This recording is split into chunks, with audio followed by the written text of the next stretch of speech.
Madam, ও madam, বল, বলে fail.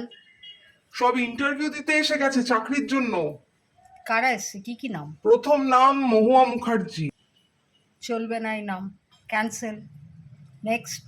দ্বিতীয় নাম মদন মহান্তি, এই নামও চলবে না, নেক্সট। তৃতীয় নাম মনোজিৎ মহাপাত্র, এই নাম তো চলবেই না, নেক্সট। আরেকটা নাম মমতা বসু, ওরে বাবা, না না না না না, নেক্সট। আর তো একজনই ক্যান্ডিডেট আছে, কি করব? আর একজন আছে? ঠিক আছে, ওকে পাঠিয়ে দে। নামটা শুনে নিলে ভালো হয় না? কি নাম? অভিষেক মাই গড, ইন্টারভিউ ক্যান্সেল, একদম ক্যান্সেল করে দে, ইন্টারভিউ ক্যান্সেল। কিন্তু ম্যাডাম এরা লিখিত পরীক্ষা পাশ করে এসেছে। তো ধর্মতলায় গিয়ে আগামী 4 থেকে 5 বছর ধর্ণা দিক। আমি বলেছি এখন চাকরি এদের কারও হবে না,